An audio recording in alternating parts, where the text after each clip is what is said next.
ask her to show her webcam. Pepper, if you don't mind showing your. Oh, there we go. I thought Hi. Hi.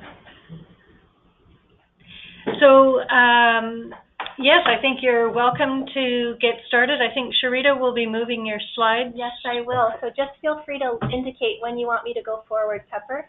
Can you hear us okay? It's not great. No, I can. It's just not great. So I'm gonna get close to you so I can make sure. Yes. So thanks. So I've got my webcam on, and you've got my slides there, and you can advance it for me. That's okay. All right. A little bit of a lag, I noticed.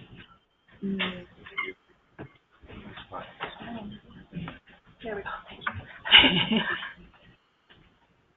Let me know when you're ready for me.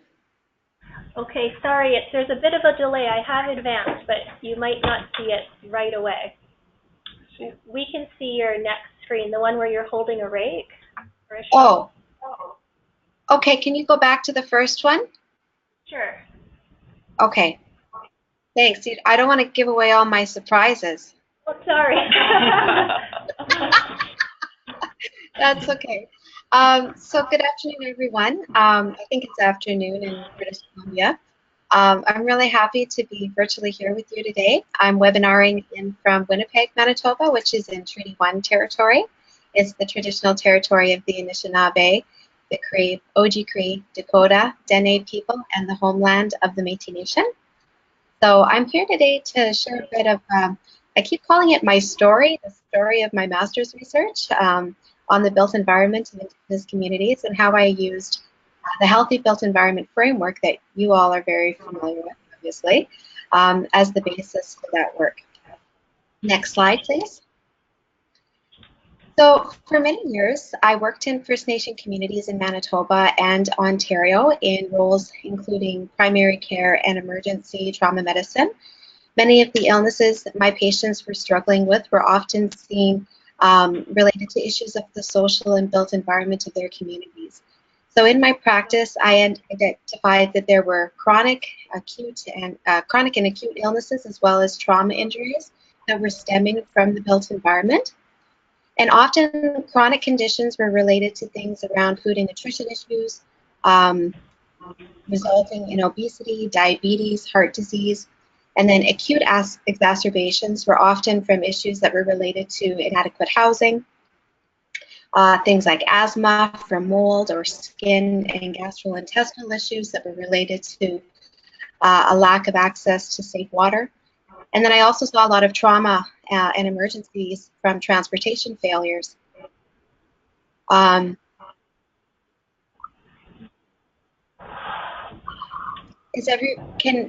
just got a message that there's a problem. Is everything okay? We can hear you. Oh. Yeah. Are you seeing that something on the GoToWebinar control panel, it says that there's a problem with connection and a delay. Everything's okay though? I think so. Yeah, I think so. But if anyone's having trouble, just let me know in the question box. Okay, so let's go back to the very first slide and I'll start over from scratch. I'm just kidding. We'll just carry on. So I was just talking about how a lot of the trauma and emergencies were around from transportation failures, like people falling through the ice or collisions on unsafe roads and those types of things. So unfortunately, people would regularly seek health care for issues that could have been prevented if we had been addressing the unhealthy built environment often seen in First Nation communities. Next slide, please. So I knew the best place to address these preventable conditions was at a community level, so I decided to switch my practice and focus on community and public health. The teachings that I received from my elders led me to realize that if I wanted to work in Indigenous health and prevent health disparities, I wasn't going to be able to do that fully from a colonial nursing lens, which was pretty disappointing because at that point, I think I had spent about 8 years of nursing school. With my baccalaureate degree and my psychiatric nursing, I was already like fully invested. So I was a bit disappointed, and I kind of at that point took a bit of a step back and kind of questioned whether or not I was in the right place. Early in my career, I realized that nursing and the healthcare system in general often takes a disease deficit approach that's grounded in Western approaches to care, and I was at that time kind of unsure whether or not there was going to be space for me to be able to practice the way I wanted to from that nursing lens in First Nations. So my knowledge keepers and my elders told me that if I truly wanted to work effectively in Indigenous health, that I needed to be able to advocate for the land and for the environment and to reclaim my Indigenous traditional health teachings that were really all focused in the land and not really in what I was learning at that with the Western model of healthcare and nursing. But they also told me that if I was going to be truly effective in the colonial world for which I lived, that I would also need to learn about the Western ways of knowing, to become a scientist and to learn the academic and the political aspects as well. So while working full-time as a nurse, I decided to go back to school, and I embarked on a 10-year journey of 10 more years of full-time studies. I spent 4 years in the Faculty of Agriculture. I specialized in soil science, water chemistry, and ecology. And then I went on to finish a master's in natural resources management, where I learned more about the land, but also the political and the policy and the legal details of how water and fish and forests and wildlife are all managed in Canada, and how the history of colonization has inevitably shaped the distribution of resources between settlers and Indigenous people. So I continued to maintain a clinical practice while doing this in public health, working as a consultant, and also in women's health and still working in First Nations. So the focus of my work on healthy built environments as a concept was really realized or amped up, I guess, when I took the position of provincial public health practice consultant with the Manitoba government. I became a policy advisor for that branch, and that eventually morphed into being appointed as the provincial healthy built environment lead for Manitoba.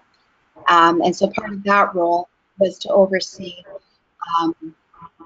public health focus for healthy built environments in Manitoba. I guess it's kind of similar to from what Shredo has described to me as your alliance group is sort of what we have in Manitoba, just I think on a much smaller scale, or maybe just maybe where you were at 5 years ago, kind of a thing. So we're still getting going in Manitoba. But I have now moved on to the Faculty of Environment and Geography, and like I was introduced, I'm currently working on my PhD in environmental management. So next slide. Kind of sounds like I was looking for a job there. I have a job. I just thought it's interesting. A bit about my background, where I'm coming from, so that you know how you can use me as a resource or collaborator in the future, hopefully. So we know that there are different health systems and structures that exist across North America. In Canada, in and of itself, there are lots of differences among provinces. This research was focused in Manitoba.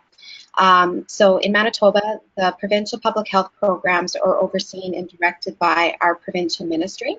However, the actual service delivery is carried out by 5 regional health authorities, and they're seen on the map on the left there. That's kind of the way our province is divided up. This includes all of the communities in Manitoba, except for those that are located on federal Indian reserves. And so the reserves are seen on the map on the right. So programs and policies and service delivery for all First Nations are overseen by the federal government. That's where their funding comes from. So as part of the oversight and leadership of those 5 regional health authorities, the provincial public health branch develops the overall provincial strategic plan and outlines the priorities of population health in Manitoba. So healthy built and social environments is one of the 12 priorities that the public health branch in Manitoba has identified to focus, which is pretty exciting because that, I think, is relatively new.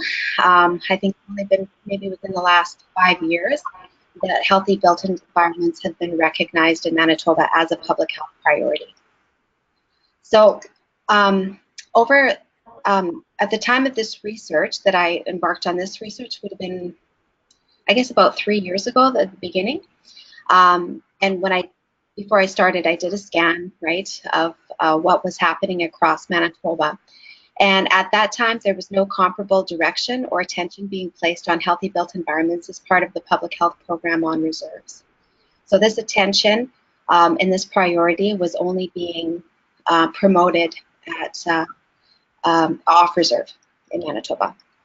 There was also an absolute gap in the literature that referred to built environments of First Nations as a concept, and there was no indication if healthy built environment framework was being used or promoted in First Nations, or if there had been any work at all to assess if the framework and the key pillars that were identified in the healthy built environment tools linkages framework, if it was appropriate for Indigenous communities.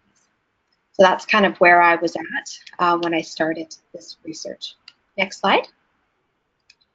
So we should be on a slide that has a picture, side-by-side picture of Winnipeg and a First Nation community. So we have reason to be cautious here because we know that there are major differences between Indigenous and non-Indigenous built environments. So this is begging the question if there's a single framework that would be applicable or appropriate to be used in both. So for over a century, through the advancement and investment into the colonial built environment, Canada has beautifully progressed. It's achieved status as one of the greatest developed nations in the world. Meanwhile, the development of First Nation communities in the same country has been neglected, with health and living conditions that are often comparable to developing countries. So settler Canadians typically, and I do say typically because I know that it's not always this case, but typically settler Canadians do enjoy hydro, indoor plumbing, access to healthy food, public transportation, housing standards that are overseen by the provincial government, and other benefits as well. All of these things are put in place by colonial powers to ensure that health and safety needs are being met in Canada. But in many First Nations in Canada, these disparities exist in absolutely all of these core areas. And some of the most shocking disparities of the built environment are around access to running water and deplorable housing conditions, and of course, food security, which has been in the media quite a bit lately here in Manitoba. And if I have time, I'll get into talking a little bit more about that. Next slide, please. So I decided to focus my research on assessing if the Healthy Built Environment Framework would be applicable for First Nations. I knew through my several years of working and living in lots of different First Nation communities in Manitoba and Ontario that the built environments between on and off reserve are very different. And I was curious to see if there was a framework that could be designed, like if the framework that was designed for mainstream Canada would also fit Indigenous communities. That's sort of where I was at when I first started my research. Next slide. So this was my case study. The community that I worked in was OPCN. It's otherwise known more commonly here in Manitoba as South Indian Lake. This is where I did my master's research. The community is about a 4-hour drive northwest of Thompson, Manitoba, and there's about 1,000 people that live on reserve. In this community, about 50 years ago, in the late 60s or 70s, the community was displaced for hydro. A land that they had occupied was determined desirable for a dam, and so the government intentionally flooded the land, so that all of the people that lived there had to be relocated. So the community was promised compensation, and they were promised a modern built environment, but 50 years later, between 35 and 40% of the homes in the community still don't have indoor plumbing. Additionally, people who do have plumbing, most of them are not on the main water line. The community lacks water and septic infrastructure. So what that means is that they have cisterns or holding tanks that are meant for, typically meant for single-family dwellings. But because there's so much overcrowding, sometimes 3 or 4 families that are living in one house, sometimes up to 22 people, that holding tank gets used very, very quickly. So quickly, in fact, that sometimes homes that have one of those holding tanks that should last a couple of weeks, people are running out of water, leaving it just in one day. So although the numbers say that the community has 40% that has no running water, we actually know that that number is drastically underreported because of the issues that I just described with those holding tanks. Some of the other issues with OPCN's built environment include only having one corporate grocery store that's called a Northern Store. It's owned by a corporation, and the community has no input into the prices, how the prices are set for food. They also don't reap any of the benefits of the revenue that's generated as a result of that store. One of the other major issues that came up was around this community having no public laundromat. So when you think about it, if you've got 40% of your community that don't even have running water, and the rest of the community is rationing their running water, so even if you did have a washer and dryer, most people are conserving that water for drinking and cooking. In a community with over 1,000 people, you can imagine the stress around activities of daily living, like doing laundry, and what that impact would be on health and well-being.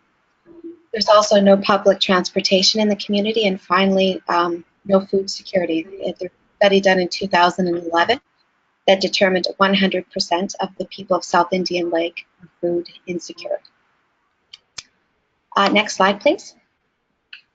So I used semi-structured interviews conducted until saturation, which equaled about 7 participants, and I analyzed the data through the built environment framework.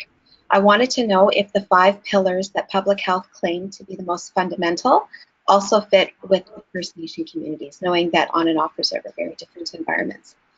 So the short answer of my results were that yes, the framework did fit, but it needed to have some adapting in order for it to be applicable.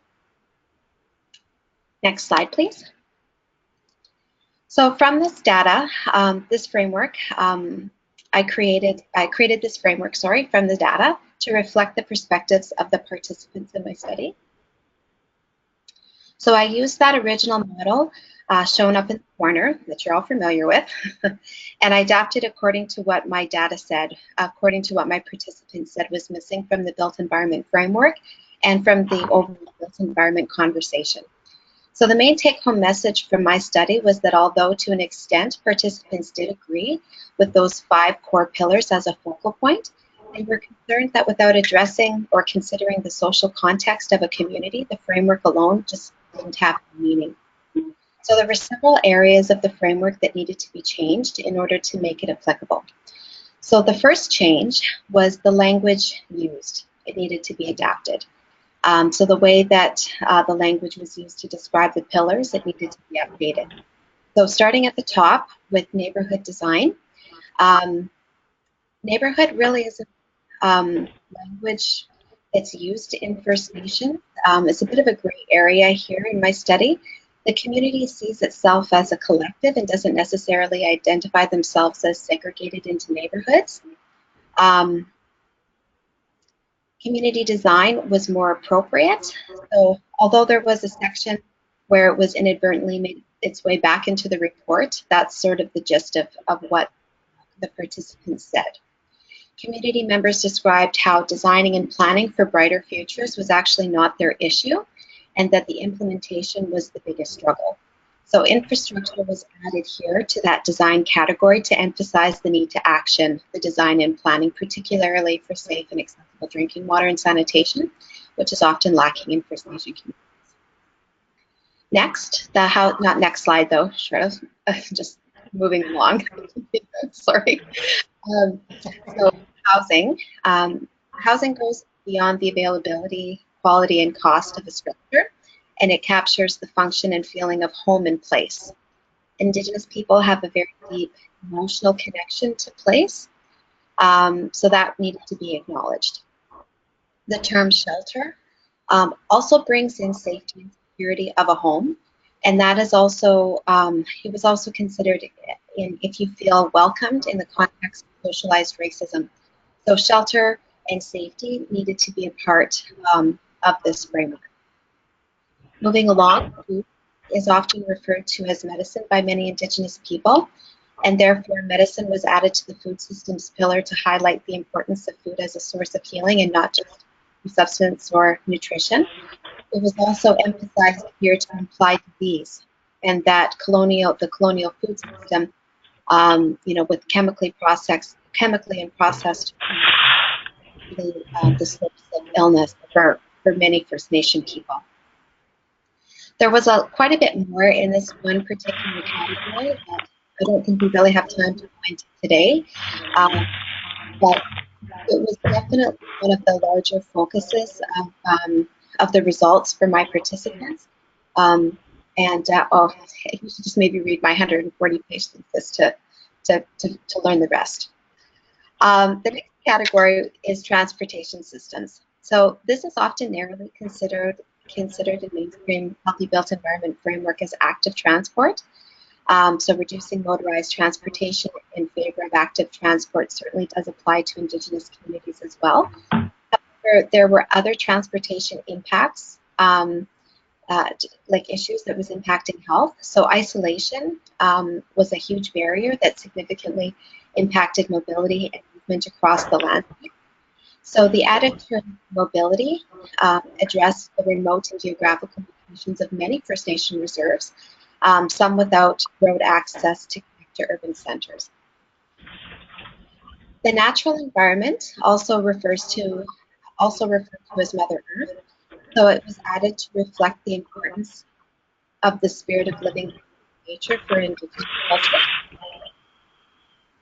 I'm just going to pause for a second and just check in. Are we still on track? Everything? Yeah, we can hear you very well, Pepper. You're doing great. Is that because I'm screaming into my computer? Sorry. I can step back a bit. Sorry about that. Okay, I was just hearing some background noise, so I wasn't sure. Oh, we're eating cookies in the room. You might be hearing. Yes, I hear. It's our cookies. Sorry about that. I hear you. Okay. No, that's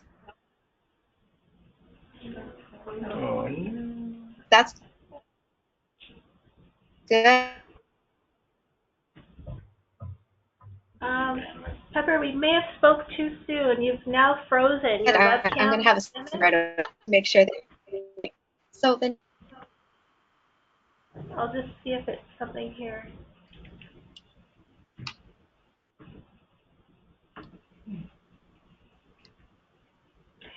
You just slowed down a little bit, Pepper, but it looks like it's coming back. Might just be a connection thing. I'm using my hotspot to get internet. Mm-hmm. It might be on her end. Yeah, I can. You can, okay. It just slowed down a little bit, but look, you look fine now. I can hear you. Okay. All right.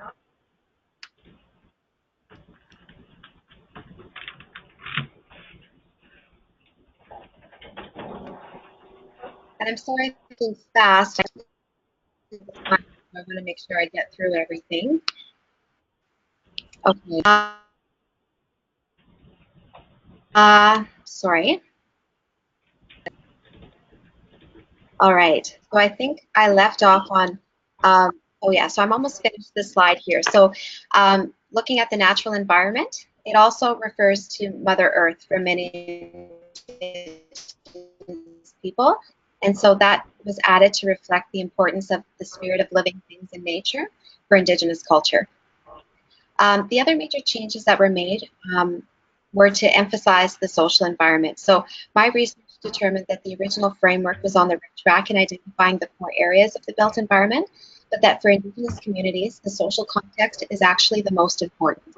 It's central to the built environment. It's the foundation. So there were some priorities, some some social priorities that were identified. You can see them in the center that surround the shell. And priorities have the capacity to address the built environment issues in your community. So I guess to summarize that, it's, you know, when you look at the disparities of each one of those pillars, right, the housing, food systems, etc., it's not the actual house or food system that's the problem. It's the underlying social issues that are influencing the issues. So you can't really talk about the built environment then without examining what the specific social issues are, and that's going to differ from community to community depending on the context, right? So next slide, please. So this is just a blown up picture of what the core social priorities are. It's just in case you had some difficulty seeing them with the slide that I had in the previous, but we're going to switch to the next slide that's a bit prettier, and you can see the list of the priorities on the left-hand side that you hopefully can make out. So I want to draw your attention to the overall design of the framework. The pillars that are depicted in the appendages of the turtle overlap with each other. And there's some blue arrows here that kind of indicate that, right? That they're all linked together. There's some blue waves that go around the turtle and in between the turtle. That's the water that flows within and connects all things to each other. Water being life.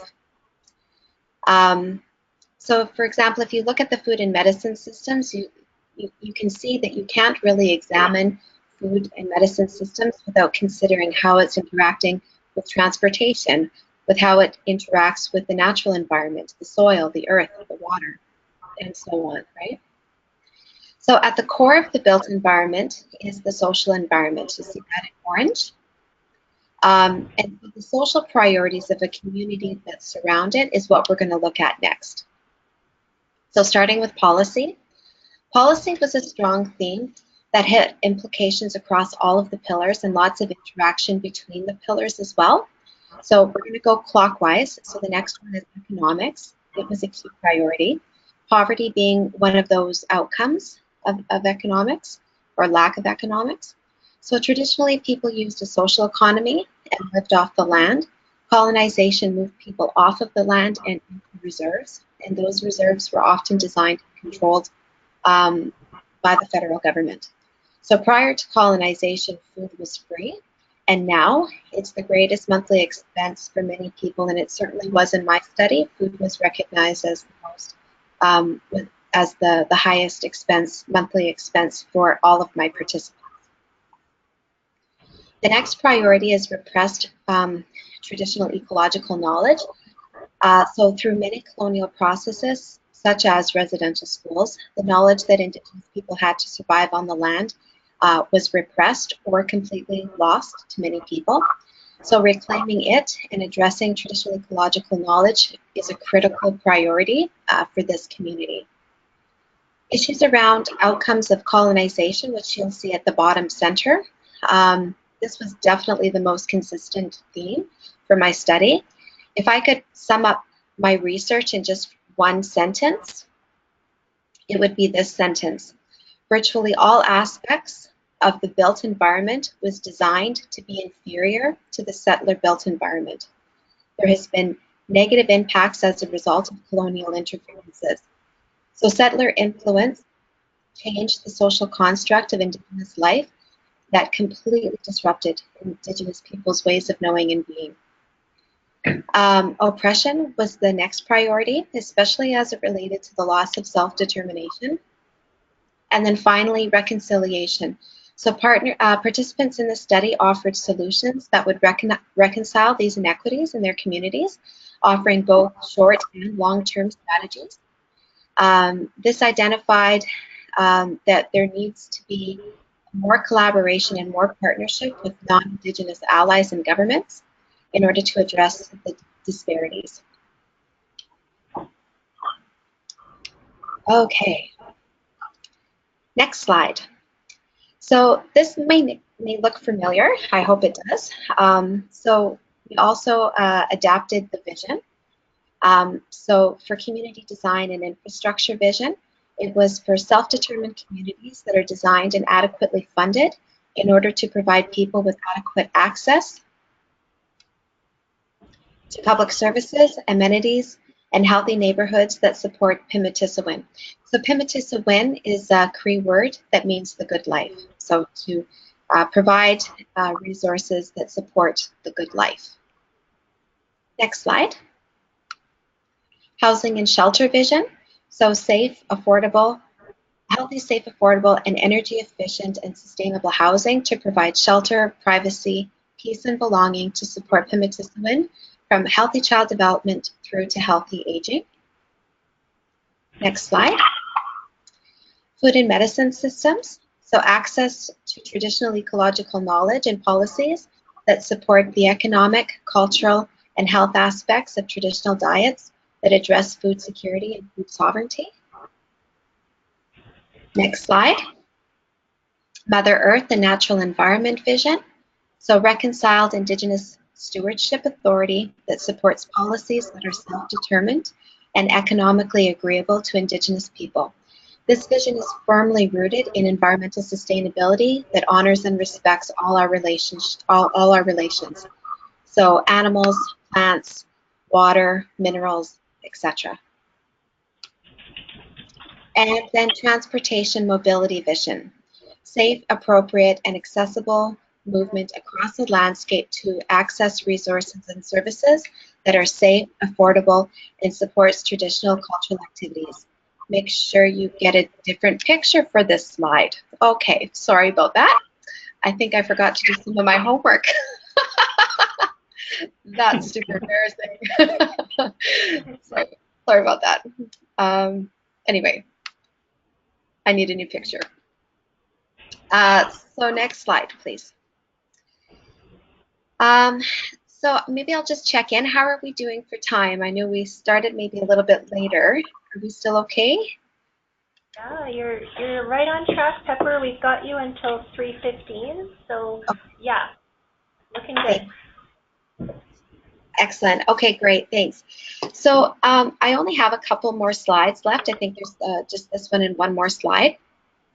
This one here is looking at the limitations and opportunities. So I have had a chance to critically reflect on my work that I had done, and hindsight is definitely 2020. There were some limitations in my study that I didn't really fully realize until after, the thesis was written and it was submitted, and I had some time to sit with it for a while. So I've identified some of the limitations. I've got 3 that I'm going to go through, and I've decided to focus my PhD research to fill some of those gaps. And so, well, I'm really excited to be invited to speak with all of you today. If you've got any suggestions or thoughts on a way that could help me to move forward as I design my next project, I would really appreciate it. So the first limitation, notable limitation, was around the sample size. So this was qualitative research. So I did collect data until saturation. That equated to having 7 participants. I have had some feedback from some people who feel like my results might have been more relatable if my sample size was larger. So I'm taking that feedback into consideration when I'm designing my PhD. And so I definitely plan to increase the sample size and also the number of communities in my study. I'll be working with 3 communities in Manitoba. The second limitation was, this was sort of out of my control at the time, but it certainly did have an impact for the end result. And this was that I was using an existing ethics when I did my project. So there was a lot of consultation and collaboration that went into designing the proposal, the ethics proposal and the study. And so at the time, I really did feel like it was going to be sufficient enough for what I proposed to do. However, I didn't design the study with the Healthy Built Environment framework in mind. So the gap here is that it's really not a great example for replicating in our community. So with my PhD, I'm going to be more intentional when I design that tool. And I have an opportunity here to design an assessment tool that can be shared with other communities. So really creating the tool more as a template that can be adapted or modified depending on the needs of certain communities if they wanted to use it. And then the third limitation was around not having enough focus or having a limited focus on some aspects of the healthy built environment. And here I'm referring to transportation. It was probably the weakest part of my study. I did collect some data around transportation, but it was definitely the weakest. So I'm hoping to have a more specific focus around rural public health transportation issues for my PhD. Many of you might be aware that the Greyhound bus service here in Manitoba is no longer available. Our Grand Chief Dumas has raised a lot of concern about what the impact is going to be on First Nations because it's the public transportation that we've ever had in Manitoba.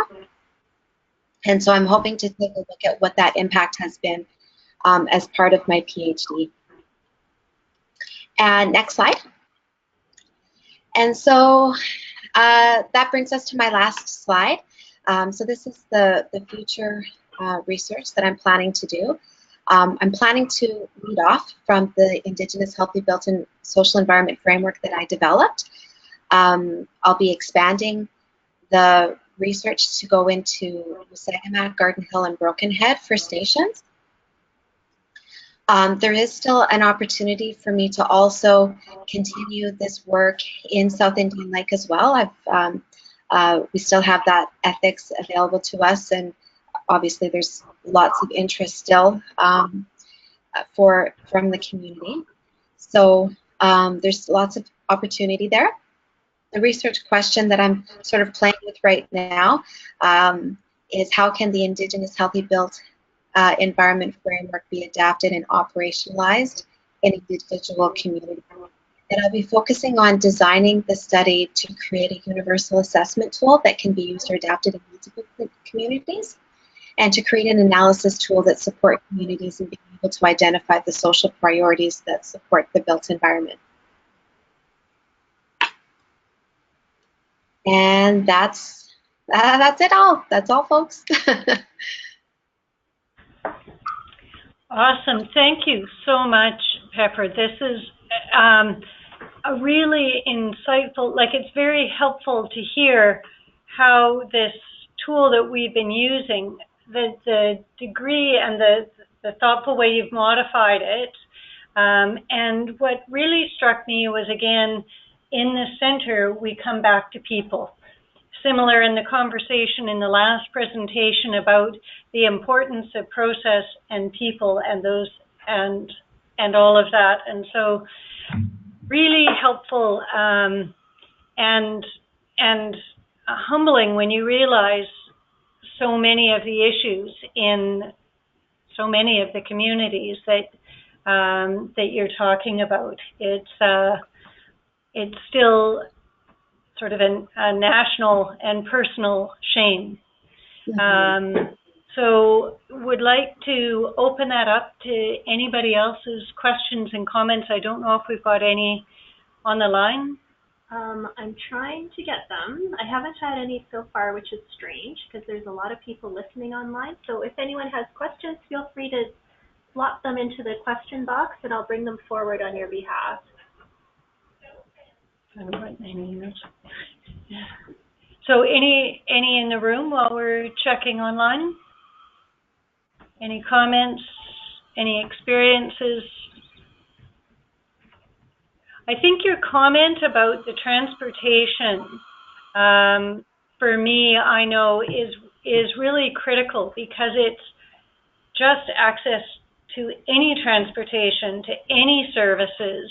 I know in many of the communities in our health region, it goes so far beyond the active transportation. And I think the points that you were making on that is really, really important. I know in Interior Health, they did a good presentation a couple of weeks ago on Vision Zero about the thread that goes between many, the insufficient thread that goes between many First Nations communities and where many of the services are. So that's a place to go. Anybody else? Pepper, one, I love your name. And I also really, really liked reading your thesis, your master's thesis. You did not read my thesis, did you? Of course I did. I think it's 178 pages. And not only myself, Sharito read it, Amanda Porter, who is I cannot pronounce her nation. She's by Cache Creek, Samapwek. Yeah, we totally took up your thesis to see what was the applicability of it to the work within our larger advisory, Healthy Built Environment Indigenous Advisory Working Group. And picking up again on transportation is huge. There's some work that is happening in your neighboring province with Carrie Barassa's lab of looking at HIV within primarily Indigenous women's communities.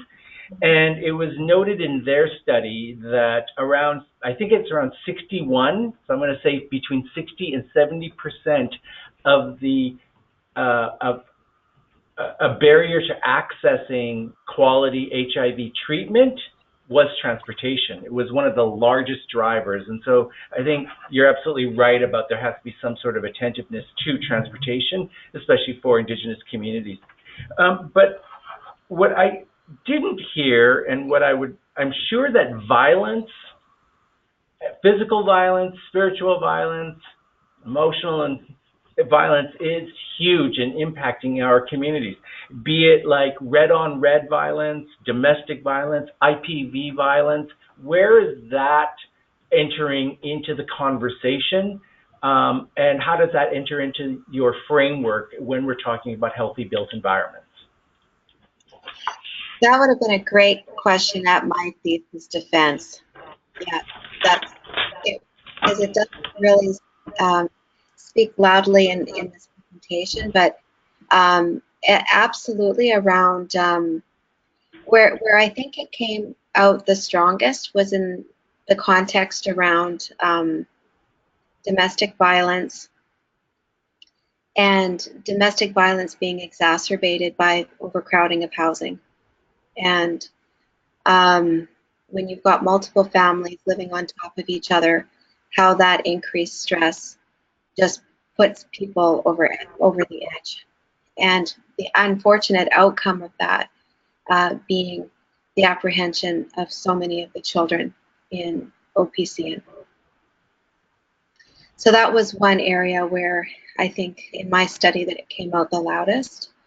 It was also around like the violence and the feeling of unsafeness in the community around lack of food. So there was one participant who described a series of home invasions where TVs weren't being taken and furniture wasn't being taken. It was the cupboards that were being ransacked, the fridges, and the food being missing. So really speaking to, sorry, I'm going to get a little emotional, but just really speaking to the desperation.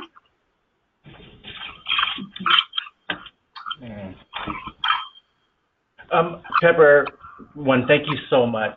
And I also wanted, like myself, I want to contextualize, is I too am Cree, First Nations Cree from Treaty 6 territory, and work here at the BC Centre for Disease Control for an Indigenous public health program.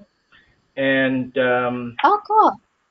and I'm also a PhD student at UBC, where I'm focusing my attention on Two-Spirit research. And I just also want to deeply appreciate and honor and witness and acknowledge your work with and for our communities, and how your emotion is something in which that I feel, because for us, it's how do we dissociate ourselves from the work when we are so inextricably linked to the work.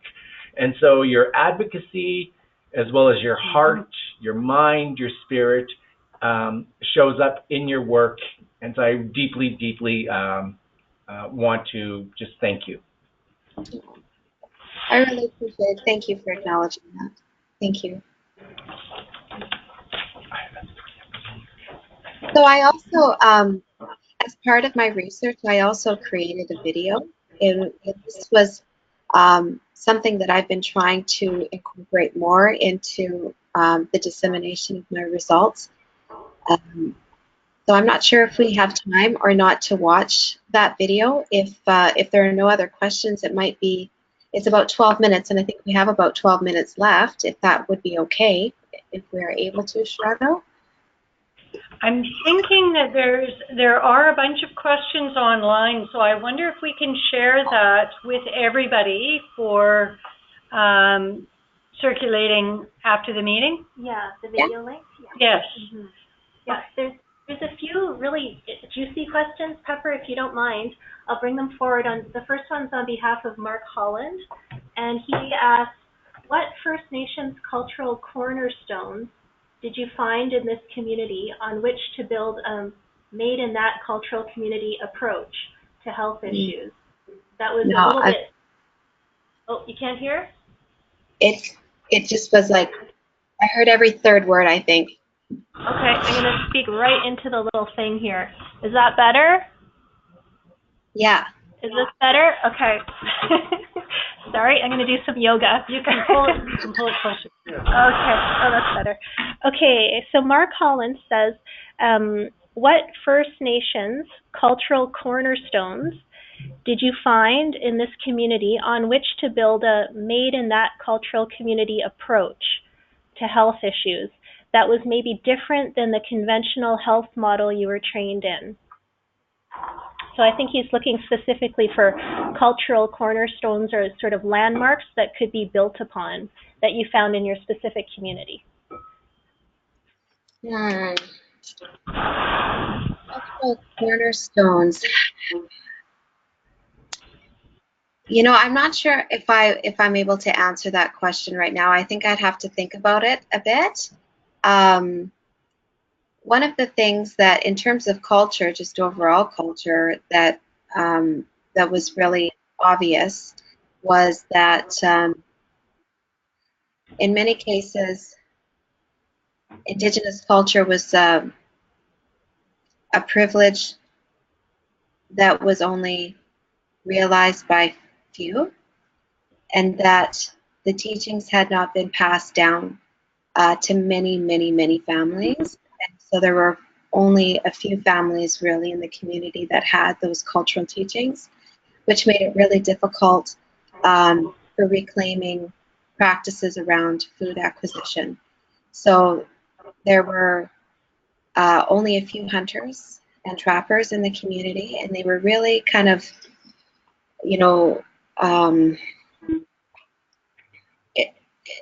there was no structure or no method, I guess, to transfer those teachings to other people.